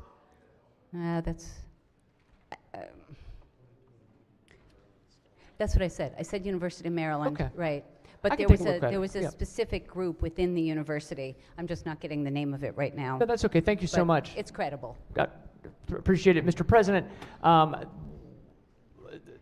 thrilled that a company in my district is leading the way on this. I knew this because I did a tour this interim and met with some of the folks there. And actually, it's interesting though. It was a little bit at times a little bit of a struggle to get the idea of putting natural gas in approved, because there's this weird idea that we shouldn't support a perfectly clean energy because it doesn't fit a particular political narrative sometimes in this administration and other places. But I'm thankful that they're going to be able to do that because that's going to be great. It just goes to show, I think, we need to be thinking long and hard. If our goal is really to reduce emissions and greenhouse gases, then we need to be looking at things that work right away as we try to develop other renewable energies. But I'm glad that we're going to incentivize people who wanted to try to do this. I do worry a little bit about adding in all manufacturers, a sector that has struggled in our state, to these requirements. But Mr. President, maybe there'll be time to go over that and work on that later. Thank you for the answers to my questions. All right, thank you, Senator. On recognize the senator from District 6 on the amendment. Thank you, Mr. President. Can I? With the floor to yield. Floor to Senator yield may question? proceed. Of course. Thank you. As we know, one of the problems that we've seen recently in our state and our nation is how much general industry has cut back. And even in the state of Maryland, we've seen it here. And we want to make sure that, you know, we're in between the guidelines of making sure that CEO or anything else is at a minimum. And I think from what I've seen from firsthand in some of our cement factories and other factories, that they have been within the guidelines of parts per million. They have bag houses that make sure that the CEO doesn't go out of line. And so I'm just making sure, are we doing everything that we can to make sure that we're helping and assisting these good places that pay good money for good employees, union jobs that we see are doing well, but are we making sure that we're putting the right things out to assist these general industries? Senator, it's such an important question, especially in light of last week's disaster at Key Bridge. So this is sort of dividing the businesses that have been here and that were here in 2023 versus newcomers. Newcomers are going to come here. They're going to know that they're going to have to comply with our Greenhouse Gas Reduction Act. No surprises. They know when they come in.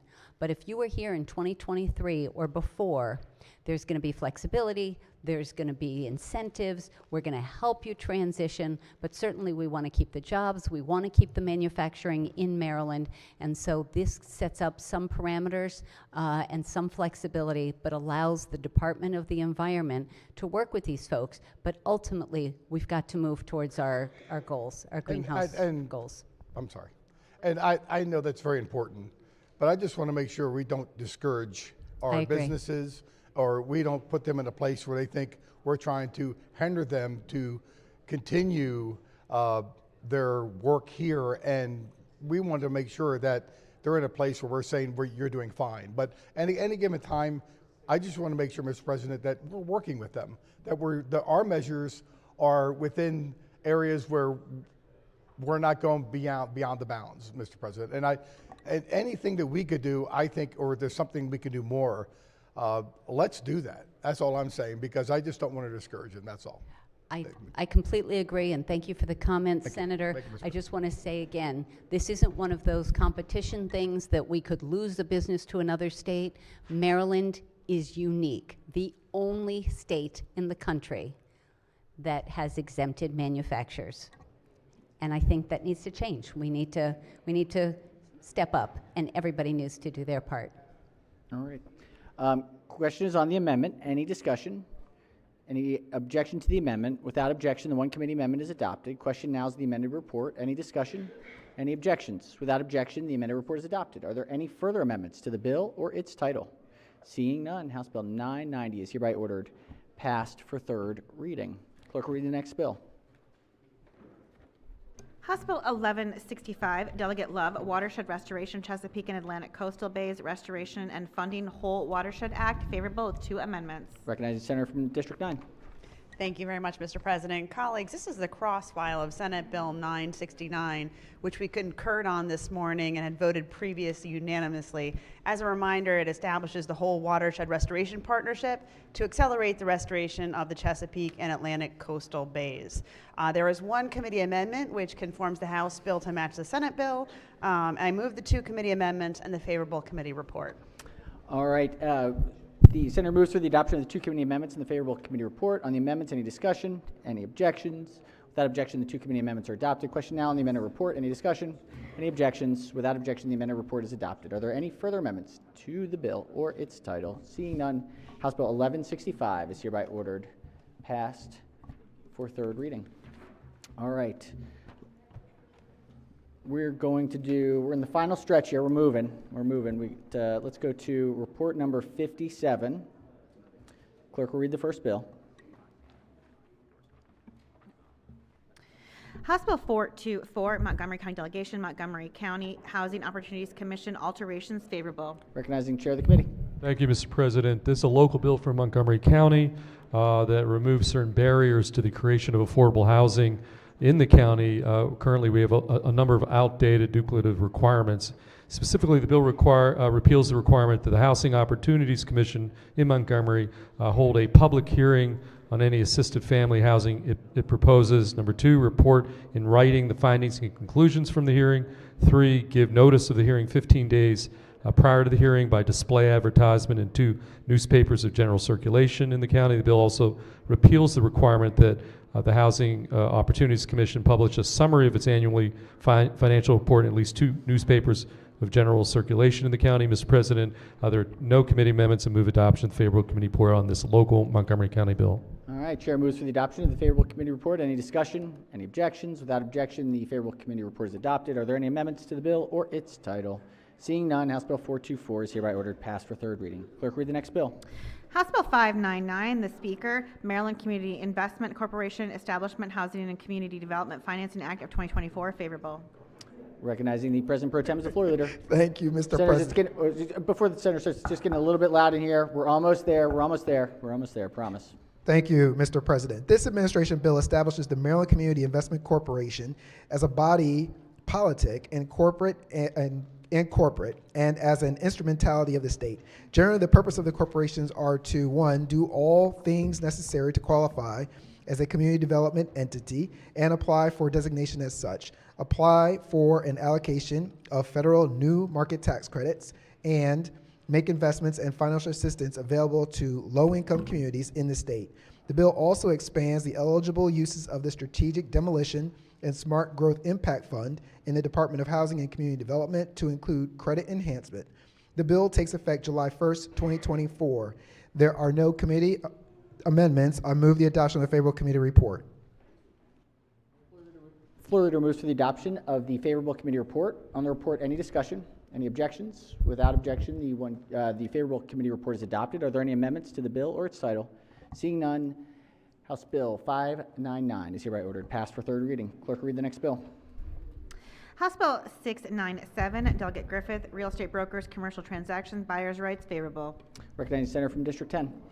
Thanks, Mr. President. Colleague, this bill, the identical cross-file of Senate Bill 1169, requires each real estate contract submitted to a party by a real estate broker, a non-real estate broker, an associate real estate broker, a real estate salesperson, or a non-real estate salesperson for the use in the sale of a commercial real estate to contain, in bold type, a statement that the buyer has the right to select the buyer's own, number 1, title insurance, 2, settlement company, 3, estate company, or 4, title lawyer. The requirement state must also contain in bold-face type a statement that a seller may not be prohibited from offering owner financing as a condition of settlement. The bill establishes similar requirements for commercial real estate transactions. There are no committee amendments. The fiscal impact is none. And Mr. President, I move the adoption of the favorable committee report. All right, Senator moves for the adoption of the favorable committee report. Any discussion? Any objections? Without objection, the favorable committee report is adopted. Are there any amendments to the bill or its title? Seeing none, House Bill 697 is hereby ordered passed for third reading. Clerk will read the next bill. House Bill 809, Delegate Vogel, members of boards, committees, commissions, task force, or work groups, removal or suspension, favorable. Recognizing the Vice Chair of the Committee. Thank you, Mr. President. Colleagues, we learned last year that we don't have, or there is not a process for removing problematic members of boards, committees, commissions, work groups, and task forces. Let me just say before I forget that this does not apply to legislative committees. So this does not cover us. But this sets a process so that if there's a problem and someone is negligent or disruptive, problematic on one of these commissions or boards, that there can be a process. And specifically, someone can go to the chair, unless the chair is the problematic member, and ask for a hearing. The person gets a hearing, and then ultimately the person, whether it's the governor, the president, or some other entity that appointed the person, can then, who has nominated that person, can have them removed. And there were no committee amendments. It passed the House unanimously. It passed our committee unanimously. I move for the adoption of the favorable committee report. All right, Senator moves for the adoption of the favorable committee report. Any discussion? Any objections? Without objection, the favorable committee report is adopted. Are there any amendments to the bill or its title? Seeing none, House Bill 809 is hereby ordered passed for third reading. Clerk, read the next bill. House Bill 989, Prince George's County Delegation and Montgomery County Delegation, Montgomery County Subdivision Plats, Conditions, favorable. Recognizing the chair of the committee. Yeah, thank you, Mr. President. It's very important local Montgomery County bill that expedites the plat approval process in Montgomery County. Authorizes the Montgomery County Planning Board or a designee of the board to tentatively approve a subdivision plat subject to the completion of specified condition. The tentative approval may not be entered on the subdivision plat or allow the subdivision plat to be filed or recorded. The board may not endorse a subdivision plat that is subject to specified conditions before all the conditions are completed. If the specified conditions in the tentative approval are completed, a post-completion hearing before the board is not required before the subdivision plat is approved and submitted to the land records of Montgomery County. Mr. President, there are no committee amendments. I move adoption of the favorable committee report on this local Montgomery County bill. Chair moves for the adoption of the favorable committee report. Any discussion? Any objections? Without objection, the favorable committee report is adopted. Are there any amendments to the bill or its title? Seeing none, House Bill 989 is hereby ordered passed for third reading. Clerk will read the next bill. House Bill 1110, Delegate Kerr, Maryland Interstate Emergency Management Assistance Compact, City of Frederick, favorable. Recognizing the senator from District 3. Thank you, Mr. President. This is a local bill, and it's pretty straightforward. It simply authorizes the City of Frederick to be a participating jurisdiction in the Maryland Interstate Emergency Management Assistance Compact. This was voted unanimously. There is no financial impact, therefore no amendments. I move for favorable adoption of the committee report. All right, Senator moves for the adoption of the favorable committee report. Any discussion?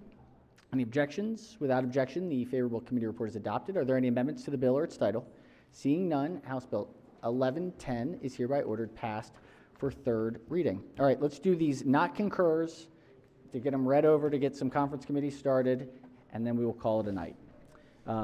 So we'll start with, who is first? 1091.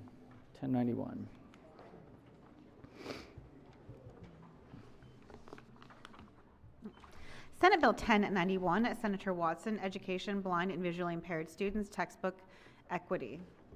Recognize the chair of the committee. Yes, thank you, Mr. President. In general, Senate Bill 1091 establishes requirements and processes to provide textbooks and instructional materials in a specialized format to blind or visually impaired students with certain time frames. The House amendments establish specified additional contract provisions and reporting requirements. Mr. President, the EEE committee will not concur, does not concur with those House amendments. All right, the committee says no. What say this body? Any objections? Without objection, the Senate refuses to concur with the House amendments. The clerk will read the message.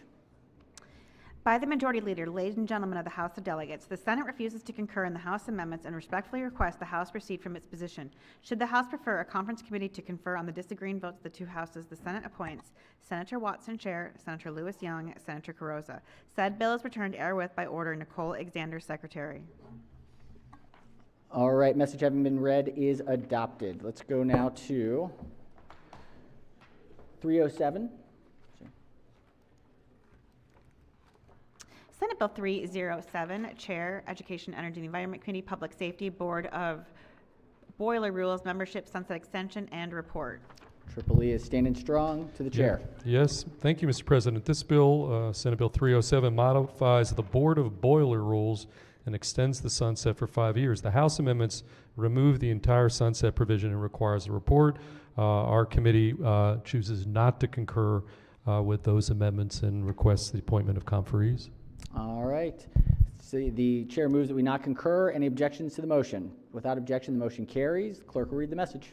By the Majority Leader, ladies and gentlemen of the House of Delegates, the Senate refuses to concur in the House amendments and respectfully requests the House recede from its position. Should the House prefer a conference committee to confer on the disagreeing votes of the two houses, the Senate appoints Senator Hester Chair, Senator Kagan, Senator Simonaire. Said bills returned herewith by order Nicole Alexander, Secretary.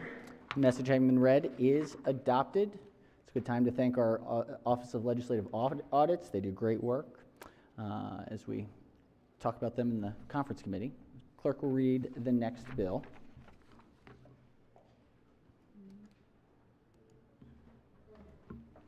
Senate Bill 271, Chair, Education, Energy, and the Environment Committee, Election Law Revisions.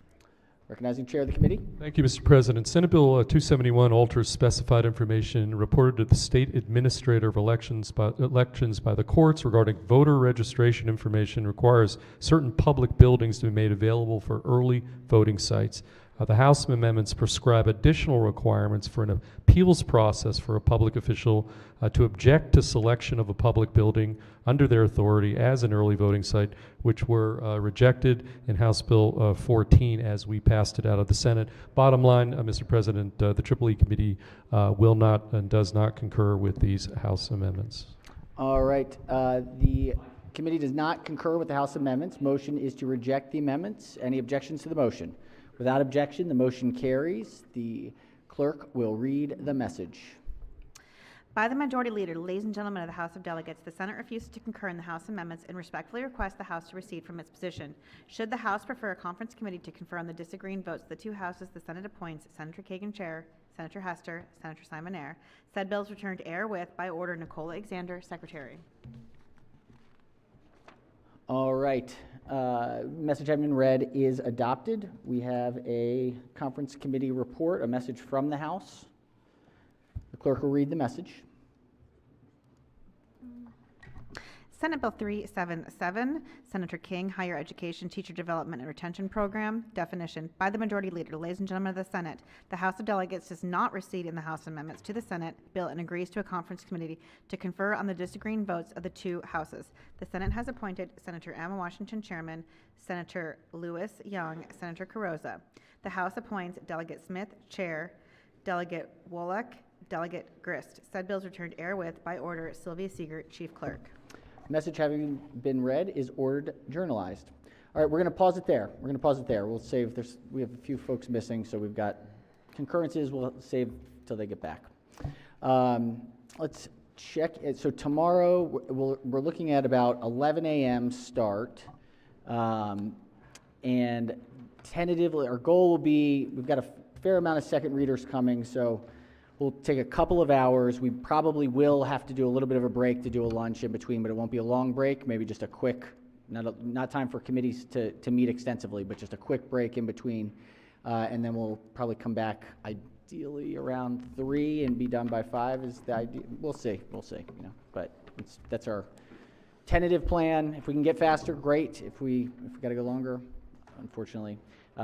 But the goal will be to make sure that we don't have to be here on Saturday. So that is the key. With that in mind, any announcements for committees before? Thank you, Mr. President. Finance needs to meet about 10:30 tomorrow morning for one bill hearing and vote. Just real quick. All right, 10:30 tomorrow for finance. The Triple E Committee will not meet in the morning, but we do reserve the opportunity to shortly have a relatively short voting session after that first session, okay? Excellent. All right. Budget and tax?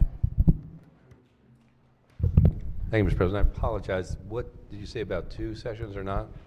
Probably 2 with a short break in between, so not enough time for a... Not enough time. For a long voting session in between. We have at least one significant hearing we have to do. That's true. Okay. Wire to wire. Well, let me start with this. We'll start at 10 for voting, and we'll believe we'll get it in between.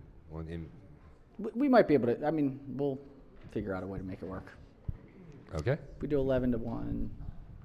Yeah, we'll 10:30? Does that mean 10:30? Is it? For my voting? We can do 10:30 is fine. But again, I have some hearings that I have Right. to do. I have a number of bills actually on hearing. Yeah, okay. So it appears that we may need a bigger break in the middle of the day. So it looks like maybe tomorrow night is not going to be free. So just keep scratch those dinner plans. Scratch the dinner plans. So just blame budget and tax, judicial proceedings. Small budget thing.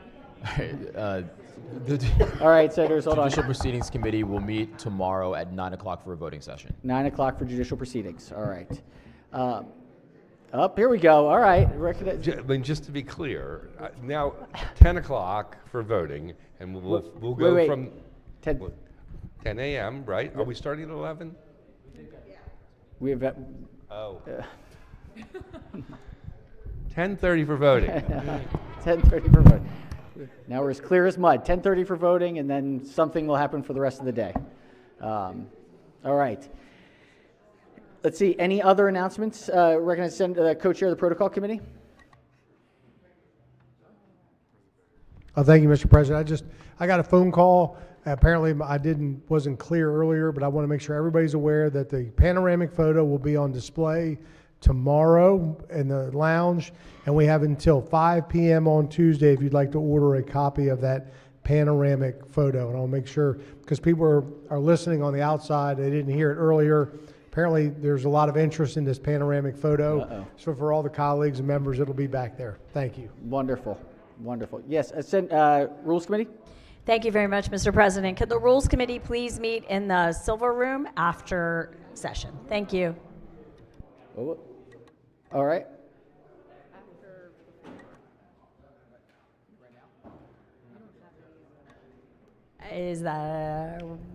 That was my impression.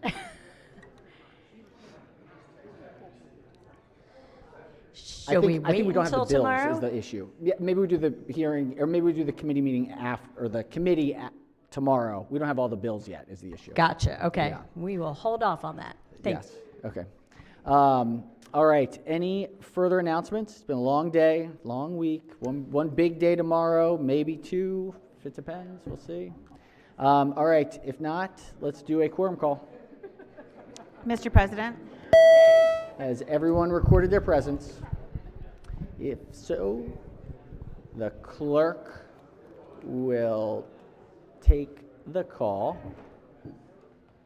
with 44 members in the chamber and a quorum being present. Senator Maryland remains in session, recognizing the majority leader. Thank you, Mr. President. All right, we're not quite done yet. Not quite done yet.